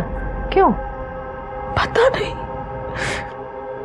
ये बात तो मेरी भी समझ में नहीं आ रही। एक टाइम के बाद लोग अपनी जिंदगी में आगे बढ़ जाते हैं मैम, लेकिन निर्मला ने कभी ऐसा होने नहीं दी। उसने कभी मेरे घर में शांति नहीं रहने दी। वो राजप्पा को दिन रात अंधेरी का फ्लैट उसके नाम पर कर देने के लिए तंग किया करती थी। इन सब से परेशान होकर राजप्पा ने शराब पीना शुरू कर दिया। वो सिर्फ तब खुश होते थे जब वो रिया के साथ होते थे, लेकिन अब वो कभी परेशान नहीं होंगे क्योंकि अजय और निर्मला ने उन्हें ऐसी जगह भेज दिया है जहां इंसान कुछ फील ही नहीं कर सकता। मैंने नहीं मारा, मैं सच बोल रहा हूँ सर, सच कह रहा हूँ मैं सर। मैं बता तो रहा हूँ, मैं 9 बजे निकल गया था सर वहां से। मैं सीधा अपने घर गया, मैं नहाया धोया सीधा अपने दोस्त के घर चला गया। मैं वापस आया तो मम्मी ने बताया कि पापा खून हो गया। हैं? तू वहीं पर था, कहीं नहीं गया था? हाँ, अनीता जब दरवाजा बंद करने गई तो दरवाजा धकेला और उस पर हमला किया तूने। पहले भी धमकी दे चुका है ना उसे मारने की। मुझे मारना होता तो अनीता को मारता ना, मैं अपने पापा को क्यों मारता? क्योंकि पापा ने देख लिया था तुझे अनीता पर हमला करते हुए, इसलिए मारना पड़ा तुझे अपने पापा को। ऐसा कुछ भी नहीं है सर, ना मैंने अनीता को मारा ना मैंने अपने पापा को मारा। तूने अब्दुल के साथ क्या किया था? तुझे क्या लगता है मैं नहीं पता? तूने अब्दुल को इतनी बुरी तरह से पीटा था, 2 महीने तक हॉस्पिटल में एडमिट था वो। सर मैं मोहिनी से बहुत ज्यादा प्यार करता था, मैं चाहता था वो डांस बार छोड़ दे और वो अब्दुल रोक रहा था उसे ये सब करने में। मैंने इसलिए मारा सर उसे। मैं तुझे अब भी लगता है कि तेरे पास रिकॉर्ड जानने के बाद भी हम तेरी बातों पे यकीन करेंगे? हाँ? मैंने मारा अब्दुल को, लेकिन सर मैं अनीता को नहीं मारा ना मैंने अपने पापा को मारा। तूने नहीं मारा तो किसने मारा? किसने मारा? मैडम पता नहीं, मैं भी जानना चाहता हूँ किसने मारा। ये अनीता बताएगी आपको। मैडम वो जितनी इनोसेंट बन के बता रही है ना आपको, ये सब उतनी है नहीं। वो बहुत चालाकी से गेम खेल रही है, वो मैं सच बता रहा हूँ। अच्छा, कौन क्या गेम खेल रहा है, कैसे गेम खेल रहा है, ये तो हम लोग पता कर लेंगे। तब छोड़ना मत इसे, बस उल्टे वाला। सर मैंने नहीं मारा। चल बैठा रहा इधर। कैसा बना है? सब्जी थोड़ी सी कच्ची रह गई है ना, और दाल भी पतली हो गई। मैं क्या करूं? मैंने पूरी कोशिश की थी आपकी तरह बनाने की, पर नहीं बना पाई। पागल, मेरी बेटी ने पहली बार अपने हाथों से खाना बनाया है। बुरा कैसे हो सकता है? ये तो दुनिया का सबसे स्वादिष्ट खाना है। पापा को भी इतना ही अच्छा लगता ना मेरा बनाया खाना। बहुत मिस करती हो ना पापा को, मैं जानती हूँ। मैं पूरी कोशिश करूंगी बेटा कि तुम्हारी मम्मी होने के साथ साथ पापा की भी कमी पूरी कर सकूं।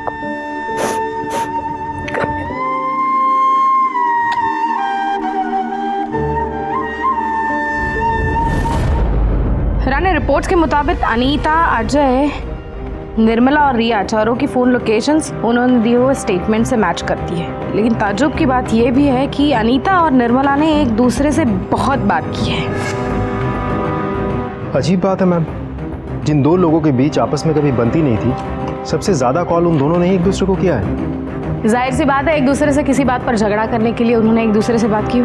This one more thing, Nirmala के फोन रिकॉर्ड्स में एक कॉल ऐसा भी है अनीता के अलावा जिस पर उसने काफी ज्यादा बात की है। पता करो वो नंबर किसका है। Yes ma'am.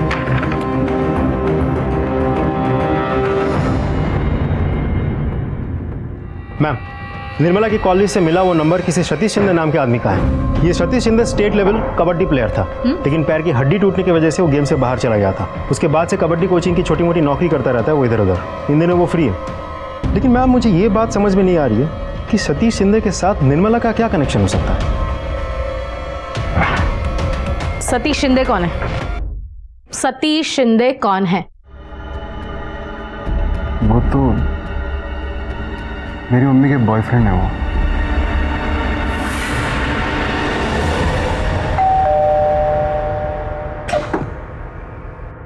ओह, तो आ गए आप लोग। मेरे बेटे को अरेस्ट करने के बाद अब मुझे अरेस्ट करने आए हो क्या?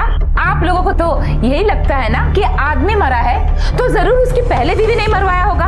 मैं जानती हूँ कि आप लोग ना हम दोनों माँ बेटे को फंसाना चाहते हो। ये सब तुम अनीता के कहने पर कर रहे हो ना? जरूर पैसे खिलाए होंगे वो। मैडम, एक उल्टे हाथ की पड़ेगी ना, बराबर सीधा बोलने लगोगे। जो सवाल मैं पूछूंगी सिर्फ उसी का जवाब देना है। राजप्पा से आपका कैसा रिलेशन था? कैसा इंसान था वो? इंसान नहीं मैडम, वो तो जानवर था। उसके ऊपर उसका दिमाग भी ठीक नहीं था। मुझे तो बाद में पता चला कि उसे साइकोलॉजिकल प्रॉब्लम है। उसका गुस्सा और पता नहीं क्या क्या पागलपन, कहाँ नहीं लेके गई मैं, कितने इंस्टीट्यूट्स, कितने काउंसलर्स के पास लेकर घूमी थी मैंने उसे, सिर्फ वो ठीक हो जाए इसके लिए। और इस सब का इनाम उसने मुझे उस बेवकूफ अनीता के लिए छोड़ कर दिया था। अच्छी खासी जवान है तू, हाँ देखने में भी तो बुरी नहीं है। तुझे अपने उम्र का कोई नहीं मिला क्या? मेरा ही घर मिला था उजाड़ने के लिए। सुन, अभी भी बोल रही हूँ, छोड़ दे राजप्पा को, कहीं और जाके मुंह मार। कमाल औरत है तुम्हारी, इसी घटिया सोच और घटिया बातों की वजह से इन्होंने तुम्हें छोड़ दिया है। अपना घर तो संभाल पाई नहीं तुम, ऊपर से मेरे साथ बदतमीजी कर रही हो। मैं बदतमीजी कर रही हूँ? एक तो मेरा पति हजम कर गई, अरे मेरी गृहस्थी निकल गई, और ऊपर से मुझे ही बातें सुना रही है। सुन, बोल रही हूँ मैं, अभी भी बोल रही हूँ, तू राजप्पा को छोड़ दे। नहीं, डोंट टच मी, मैं तो छोड़ने नहीं वाली। तुमसे जो बन पड़ता है ना तुम कर लो। आप लोग क्या समझोगे एक छोड़ी हुई औरत के दर्द, और उसके ऊपर जिसके पास एक 6 साल का बच्चा हो। दिन रात रोती थी मैं, लेकिन हाँ, राजप्पा को मैंने कह दिया कि तुझे अपनी जिंदगी बर्बाद करनी है ना उस चुड़ैल के साथ तो कर, पर मुझे और मेरे बेटे को सड़क पे छोड़ के नहीं जाने दूंगी। तो मैंने ये फ्लैट अपने नाम पे करवा के छोड़ा। और ये बात भी अनीता को कहाँ बचने वाली थी। हाथ जोड़ती हूँ तुम्हारे, प्लीज उन्हें परेशान करना बंद कर दो अब। कि तुम्हारे इस फ्लैट की रट ने उनकी रातों की नींद छीन ली है। प्लीज, ये क्या कम है कि उन्हीं के फ्लैट में तो रह रही हो ना तुम? कोई एहसान नहीं कर रहे हो मुझ पे, हाँ? और सुन, उसने जो पाप किए हैं ना, उनकी वजह से उसको नींद नहीं आती है। और हाँ, तू तो ये भूल ही जा कि फ्लैट बिना नाम करवाए मैं उसका पीछा छोड़ूंगी। दीदी इतनी जिद। खबरदार मुझे दीदी जो बोला। और आज बहुत बहन बन के दिखा रही है तू। तेरी शराफत तब कहाँ गई थी जब मेरा पति चुराया था तूने? हाँ, निकल यहाँ से, नहीं तो मैं धक्के मार के निकालूंगी। चल निकल यहाँ से, तू निकल। मैंने बिना राजप्पा को फ्लैट अपने नाम पे करवाया बिना छोड़ी नहीं। और तब से तो उसकी ऐसी हालत थी, रोज मुझे फोन करके बोलती थी कि अंधेरी वाले फ्लैट में मैं अपना नजर ना रखूं। अरे मैं क्यों लेने जाऊं अंधेरी वाला फ्लैट? मैं क्यों लूं जिसमें वो पनौती रहती है? ये सतीश शिंदे कौन है? हाँ, तब से मैं यही सोच रही थी कि अब तक ये सवाल क्यों नहीं आया। सतीश और मैं ना शादी करने वाले हैं। हाँ, बहुत शरीफ इंसान है मैडम वो। हाँ, राजप्पा के जैसे बिल्कुल नहीं कि बीवी को मारने पीटने और गाली देने के अलावा कोई काम नहीं। हाँ, उम्र में थोड़ा सा छोटा है मुझसे, पर आजकल उसमें क्या फर्क पड़ता है बोलो? राजप्पा का खून हुआ उस वक्त आप कहाँ थी? अच्छा मैडम, आपको सचमुच लगता है कि मैंने राजप्पा को मारा है? हाँ, अरे राजप्पा को मैं क्यों मारूं? मेरे लिए तो वो उस दिन मर गया था ना जिस दिन उस चुड़ैल से शादी की थी। तो बताइए ना, राजप्पा का खून हुआ उस वक्त आप कहाँ थी? कहाँ रहूंगी, यही थी, अपने घर पे थी। और सतीश भी यहीं पे था। सतीश सुबह से था यहाँ पर? हाँ, नहीं, एक बार ना सुबह ब्रेड लेने के लिए वो बाहर गया था। अरे अजय नहीं था ना, तो उसे जाना पड़ा। क्या है ना मैडम, उसको चाय के साथ ना ब्रेड बटर चाहिए। अरे चाय से याद आया, आप लोगों तो पूछा ही नहीं मैंने, चाय लेंगे आप? जी नहीं, थैंक यू। कितनी अजीब औरत है राने। मैम, मुझे तो लगता है इसकी इन्हीं हरकतों की वजह से शादी टूटी होगी। हो सकता है, बिल्कुल। मेरी पूरी जिंदगी में इतनी मेलोड्रामेटिक औरत मैंने देखी ही नहीं थी। हेलो डॉक्टर कोठारी, बोलिए। हाँ, 15 दिन पहले मैंने राजप्पा की लास्ट काउंसलिंग की थी। सर, क्या प्रॉब्लम थी उसे? देखिए इंस्पेक्टर, ये डॉक्टर और पेशेंट के बीच में कॉन्फिडेंशियल होता है। आई कम्प्लीटली अंडरस्टैंड सर, लेकिन आपसे मिली हुई इन्फॉर्मेशन हमारे इन्वेस्टिगेशन के लिए बहुत इंपॉर्टेंट है। देखिए, मैं पूरा डिटेल में तो आपको कुछ नहीं बता पाऊंगा, लेकिन मैं इतना बता सकता हूँ कि राजप्पा को ऐसा लगता था कि वो 2 औरतों के बीच में फंस गया है, और इस फ्रस्ट्रेशन में वो अंदर ही अंदर घुलता जा रहा था। उसने ये भी कबूल किया है कि उसने गुस्से में कई बार अनीता को मारा भी है, उसके ऊपर हाथ भी उठाया। इनफैक्ट वो तो ये सब कुछ छोड़कर भाग जाना चाहता था, लेकिन वो अपनी बेटी रिया से बहुत प्यार करता था, क्योंकि एक वही थी जिसकी कोई भी डिमांड नहीं थी। इसी वजह से वो ये सब कुछ छोड़कर भाग नहीं पाया।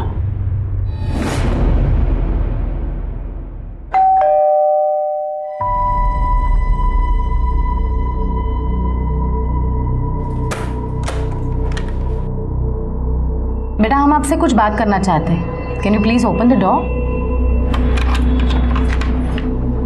Thank you. मेरे पापा वर्ल्ड के बेस्ट पापा थे। लेकिन हमने तो सुना है आपकी मम्मी और पापा में बहुत झगड़े और मारपीट होती थी। पापा मारपीट करते थे मम्मी की। हाँ, और जब वो ड्रिंक कर लेते थे तो एकदम पागल से हो जाते थे। तब मुझे भी उन पे बहुत गुस्सा आता था। पता नहीं उन्हें होता क्या था तभी। अदरवाइज वो मेरा स्कूल का होमवर्क भी करवाया करते थे। Very good. देखो आंसर मिल गया ना अभी। ऐसे करते हैं, अच्छे से पढ़ाई करो और अच्छे नंबर से पास होना है। कॉफी आपकी। Thank you. खाने के लिए कुछ बना दूं तुम्हारे लिए? नहीं अभी नहीं लूंगा। बाद में 2 ड्रिंक लूंगा तो तब बना देना कुछ। एक बार होमवर्क खत्म हो जाए तो फिर 2 ड्रिंक लूंगा। तुम करो ना बेटा। पापा सुनो ना, आज अब ड्रिंक मत करो ना। इसके बाद ना हम आइसक्रीम खाने चलते हैं। मेरी तरफ से ट्रीट मैं अपनी पॉकेट मनी से पे करूंगी। ओहो, आपकी तरफ से ट्रीट है फिर तो आइसक्रीम खाने जाना ही पड़ेगा। बस 2 पैक लगा लेता हूँ फिर चलते हैं। 2 पैक प्रॉमिस। पक्का? हाँ। हेलो, हाँ जी। या अरे सैलेड कहाँ गया? हाँ, कुछ नमकीन नहीं रखा, कुछ चिकन नहीं है। कब आएगा? आजा मेरा बच्चा। आजा। हाँ बेटा। पापा अभी तो चलो आइसक्रीम खाने, चलो ना प्लीज। बेटा तेरी आइसक्रीम कहाँ भागे जा रही है? कहीं खाएंगे आइसक्रीम। चिकन, अरे चिकन कहाँ रह गया?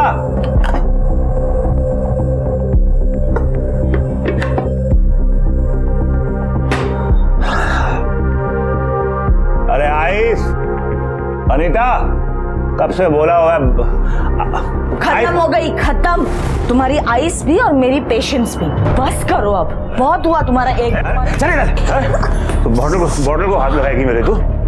चल निकल यार, चल निकल। मैं नहीं जाऊंगी, ये मेरा भी घर है। अच्छा तेरा भी घर है, मैं देखता हूँ कैसे जाएगी तू। मम्मी अक्सर पापा के बिहेवियर को लेके बहुत इनसिक्योर और डरी डरी रहती थी। तो आप भी डरते थे पापा से? जब वो नशा नहीं करते थे तो मुझे कोई बात का डर नहीं लगता था, पर जब वो ड्रिंक करते थे तब मुझे भी बहुत डर लगता था। पापा के मर्डर में पुलिस अजय के साथ साथ माँ पे भी शक कर रही थी। उनके रिश्ते की सच्चाई जानने के लिए उन्होंने मुझसे भी पूछताछ की, पर मैंने कुछ नहीं छुपाया। घर तो पहले से ही बिखरा हुआ था हमारा, और अब पूरी तरह से ढह चुका था। अब तो मैं अपने पापा के कातिल को जल्द से जल्द जेल में देखना चाहती थी। मैम, डाइनिंग टेबल पे जो कपड़ा था जिसे कातिल ने अनीता को कवर करने के लिए यूज किया था, उस पे अजय, अनीता, राजप्पा और रिया सबका डीएनए मिला है। मतलब अजय के खिलाफ कोई ठोस सबूत नहीं मिला हमें। रानी सोचो, अजय जैसा लड़का जो एक बार वाली के प्यार में पागल होकर अब्दुल पर हाथ उठा सकता है, उसे मार सकता है, तो वो कितना पॉजिटिव होगा।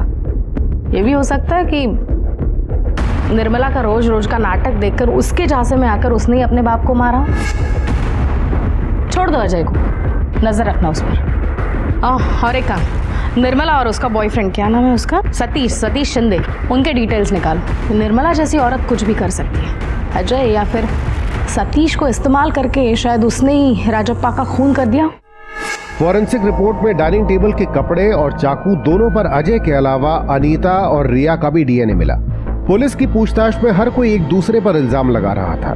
सबूतों के अभाव में पुलिस ने अजय को छोड़ दिया था, लेकिन पुलिस ने अपनी इन्वेस्टिगेशन और भी तेज कर दी थी।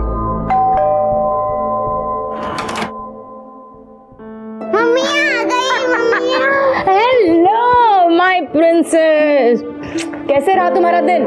अच्छा, बहुत अच्छा। मैम, अरे रानी, आपका फोन नहीं लग रहा था तो सीधा मैं आपके घर आ गया। कुछ बात करनी थी आपसे। आओ ना, आओ, बैठो बैठो बेटा। बोलो। कैसे बेटा? अच्छा रानी, चाय coffee? No ma'am, relax please. Sure? It's okay, thanks. बोलो। मैम, सतीश शिंदे के बारे में एक इंपॉर्टेंट इन्फॉर्मेशन हाथ लीजिए। बेटा हिंदी की पढ़ाई करो, मम्मा आती है। Good girl. हाँ रानी बोलो। मैम, निर्मला के घर के सामने वाली एटीएम की सीसीटीवी फुटेज मिल गई है। अच्छा। फुटेज में सुबह 8:30 बजे सतीश जाते हुए दिखा और ब्रेड लेके 10 बजे लौटते हुए दिखा। 8:30 बजे निकला और 10 बजे? वो 1.5 घंटा गायब था। ब्रेड लाने के लिए डेफिनेटली 1.5 घंटा तो नहीं लगता। ये बात निर्मला ने हमसे छुपाई रखी। कहाँ गया होगा वो? अंधेरी हो सकता है मैम, क्योंकि निर्मला के घर से घाटकोपर मेट्रो स्टेशन 5 मिनट की दूरी पे है। वहाँ से मेट्रो पकड़ के अंधेरी जाने में 15 मिनट, वहाँ से राजप्पा के घर पहुँचने में 10 मिनट, मर्डर करने में 5 से 10 मिनट अप्रॉक्सीमेटली, फिर आधे घंटे में वो घर वापस आ गया होगा और आराम से बैठ के नाश्ता कर रहा होगा। ब्रेड लाने के लिए 1.5 घंटा लगता है? बोल कहा था 1.5 घंटा? मैम मैं ब्रेड लेने गया था। तू ब्रेड लाने नहीं, राजप्पा को मारने गया था। सीसीटीवी में तो तू दिखा नहीं। कहाँ से घुसा था बिल्डिंग में? मैम मैं गए नहीं उधर। सच नहीं, झूठ बोल रहा है। बोल सच क्या है? सर मैं सच ही बोल रहा हूँ। मैं ब्रेड लेने गया था, रास्ते में कुछ दोस्त मिल गया तो बातों बातों में टाइम का पता नहीं चला। कौन दोस्त? कौन? वो दोस्त नहीं है, वो कबड्डी की लोकल टीम के बच्चे हैं। मैं स्टेट लेवल का कबड्डी खेल चुका हूँ ना, तो बहुत मानते हैं मुझे। क्या नाम क्या उनके? नाम? हाँ? नाम सुरेश और प्रतिम वेंसी, हाँ ऐसे ही कुछ नाम थे सर। मैं पर्सनली जानता किसी को। कोई बात नहीं, हम तेरा इंट्रोडक्शन करा देंगे। दिगे जरा बसून ठेवायला 8वेल मग 1.5 तास कुठे होता ते? चल बैठ चल। अगर मुझे कुछ भी हो जाता है तो मेरी प्रॉपर्टी और मेरी हर एक चीज पर सिर्फ और सिर्फ मेरी बेटी रिया का ही हक होगा। आप जल्द से जल्द ये वसीयत तैयार करके मेरे पास ले आइएगा साइन के लिए। मैम हमने घाटकोपर के लोकल कबड्डी टीम से पता किया। टीम में सुरेश, विंसी और प्रीतम, ये 3 लड़के तो हैं, लेकिन तीनों का कहना है कि उस दिन सुबह सतीश नाम के किसी आदमी से ये लोग मिले थे या नहीं, ये उनको याद नहीं। चले तेरा नाटक और झूठ बोलना बंद कर, वैसे तेरे को कोई जानता भी नहीं है। हाँ अब सच सच बता, नहीं तो हम सब मिलकर स्टेट लेवल की पिटाई करेंगे तेरे। मैंने निर्मला से 50,000 रुपए लिए थे, ये बोलकर कि अपने एक दोस्त का उधार लौटाना है, लेकिन वो पैसे मुझे सोनाली को देने थे। सोनाली कौन है? मेरी वाइफ। निर्मला जानती थी उसके बारे में? हाँ, लेकिन मैंने उसे झूठ बोला था कि हमारा डिवोर्स हो चुका है। निर्मला नहीं जानती थी कि मैं जेल जा चुका हूँ और मुझे 50,000 रुपए सोनाली को केस वापस लेने और डिवोर्स देने के लिए देने थे। डिवोर्स के बाद ही मैं निर्मला से शादी कर पाऊंगा, इसलिए। राणे पता करो इस बार ये कितना सच बोल रहा है। Yes ma'am. निर्मला सतीश को पैसे देकर खून करवा सकती है, अजय बदले की आग में बाप का खून कर सकता है, और अनीता भी तो शक के दायरे में है। Excuse me ma'am. हाँ तावड़े बोलो। ओके ठीक। मैम अनीता हॉस्पिटल से डिस्चार्ज हो गई है। अब तावड़े बोल रहा है कि कोई वकील आया था हॉस्पिटल अनीता से मिलने। हाँ अनीता से मिलने आज सुबह एक वकील आया था। वो शायद उससे अपनी विल बनवा रही है। लेकिन विल तो आमतौर पर तब बनाई जाती है जब आदमी मरने वाला हो या फिर उसकी हेल्थ काफी क्रिटिकल हो, लेकिन अनीता को तो आज ही डिस्चार्ज मिला। डॉक्टर क्या अभी भी उसकी हेल्थ क्रिटिकल है? No, she will be fine in a week's time. लेकिन मैं आप लोगों को एक बात बताना भूल गई। अनीता की जो 3 कट लगे हैं, एक पेट में और 2 पैर में जी, वो इतने गहरे नहीं है कि उससे उसकी जान को खतरा हो, और ना ही वो इस फोर्स के साथ किए गए हैं कि उसकी जान चली जाए। इतने सारे लोग हैं और हर एक के पास कुछ न कुछ मोटिव था राजप्पा का खून करने का, फिर भी हम किसी ठोस नतीजे पर नहीं पहुंच रहे। मैम हम इतनी कोशिश कर रहे हैं लेकिन सारी मेहनत बेकार जा रही है। कहीं ऐसा तो नहीं कि हम इन्वेस्टिगेशन ही गलत दिशा में कर रहे हैं? शायद डॉक्टर से मिलने के बाद तो मुझे बिल्कुल ऐसे ही लगता है।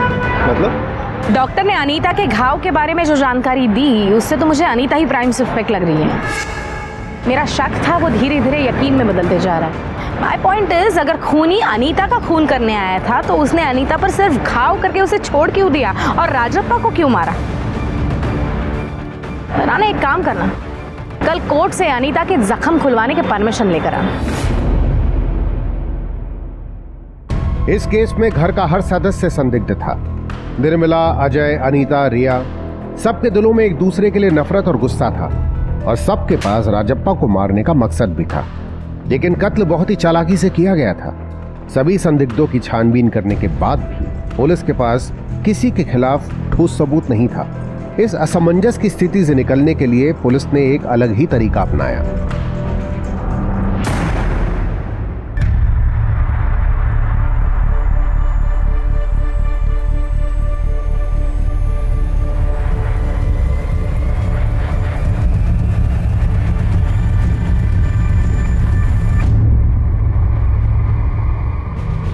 आप लोग ऐसा सोच भी कैसे सकते हैं कि मैं अपने ही पति का खून कर दूंगी और फिर खुद को ही मारूंगी? मैडम, राजप्पा मेरे लिए सब कुछ थे, मैं उन्हें क्यों मारूंगी? क्योंकि तुम ये जानती थी कि राजप्पा तुम्हें बेघर करने वाला था और अंधेरी का फ्लैट अजय के नाम पर करने वाला था। आप लोग क्यों ऐसे फंसाना चाहते हैं मुझे? बेकसूर होने का नाटक बंद करो। हमने तुम्हारा घर का कंप्यूटर, उसकी हिस्ट्री अच्छी तरह से चेक किए। तुमने बहुत अच्छी तरह से ये रिसर्च किया था घाव कितना गहरा और किस एंगल से किया जाए तो जानलेवा ना हो, और ये सब तुमने इसलिए किया था ताकि हमें तुम पर शक ना हो। Am I right? मम्मी, अगर मैं आपसे एक बात पूछूंगी तो आप उसका सच जवाब दोगी? ये यहाँ क्या कर रही है? आप कैसे आने दे सकते हैं इसे यहाँ? मम्मी, यहाँ मैं अपनी मर्जी से आई हूँ। मैं सिर्फ इतना जानना चाहती हूँ कि आपने पापा का खून किया या नहीं। देखो, झूठ मत बोलना, क्योंकि आप ही ने हमेशा मुझे सच बोलना सिखाया है। बोलो मम्मी, आपने पापा का खून किया है? मम्मी बोलो, आपने पापा का खून किया है? मम्मी, आपको मेरी कसम सच बताओ मम्मी, आपने पापा का खून किया है? हाँ, मैंने ही किया है।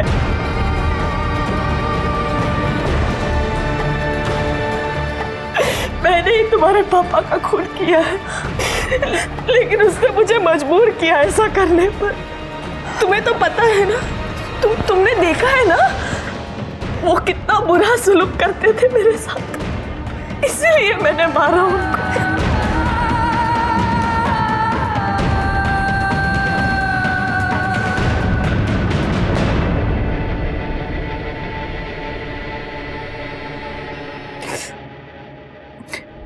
शादी के 1 साल तक सब ठीक था मैडम। रिया के पैदा होने के बाद राजप्पा जब तब मुझ पर हाथ उठाने लगा। उस निर्मला का भी प्रेशर बढ़ता जा रहा था। वो बहुत फोर्स कर रही थी राजप्पा को